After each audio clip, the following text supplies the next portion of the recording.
ప్రాచీన శాస్త్రీయ అత్యాధునిక వైద్య విధానాలను వినూత్నంగా ఒకే గొడుగు కింద అందుబాటులోకి తీసుకొచ్చింది మెడి9 ఇంటిగ్రేటెడ్ మెడికల్ సిస్టమ్. వైద్యం కోసం చాలా మంది పేదలు ప్రభుత్వ ఆసుపత్రులకు వెళ్తుంటారు. గవర్నమెంట్ హాస్పిటల్ కు వెళ్తే కొందరు వైద్య సిబ్బంది ఆధార్ కార్డు అడుగుతుంటారు. ఈ నేపథ్యంలో గవర్నమెంట్ హాస్పిటల్స్ లో వైద్య సేవలకు ఖచ్చితంగా ఆధార్ కార్డు అవసరమా? ఇదే అంశంపై తెలంగాణ హైకోర్టు ప్రభుత్వాన్ని ప్రశ్నించింది. ఆధార్ కార్డు లేకపోయినా ట్రీట్మెంట్ అందించినట్లు ఉన్న ఆధారాలు సమర్పించాలంది.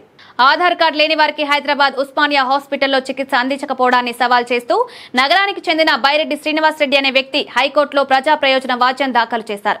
ఈ పిటిషన్పై ప్రధాన న్యాయమూర్తి జస్టిస్ సుజయ్ పాల్, జస్టిస్ రేణుకా యారాలతో కూడిన డివిజన్ బెంచ్ విచారణ చేపట్టింది. పిటిషన్ తరపు న్యాయవాది ఆకాష్ బాగ్లేకర్ వాదనలు వినిపిస్తూ మహబూబ్ నగర్ జిల్లాకు చెందిన ప్రమీల అనే మహిళకు ఆధార్ కార్డులు లేని కారణంగా చికిత్స నిరాకరించినట్లు చెప్పారు. అందుకు సంబంధించిన వార్తా కథనాలు పలు మీడియా సంస్థలు ప్రచురించినట్లు ఆధారాలు సమర్పించారు.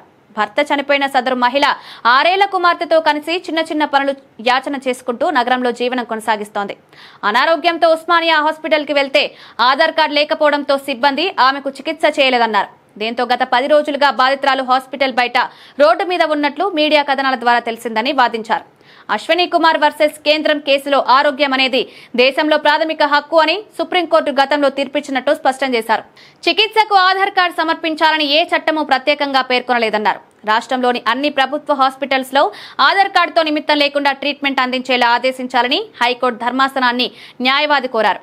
ప్రభుత్వ ప్రత్యేక న్యాయవాది రాహుల్ రెడ్డి ఈ వాదనతో విభేదించారు. ఆధార్ కార్డు లేకపోయినా గవర్నమెంట్ హాస్పిటల్లో చికిత్స అందిస్తున్నట్లు చెప్పారు. హైకోర్టు ధర్మాసనం ఈ విచారణను ఈ నెల 28కి వాయిదా వేసింది.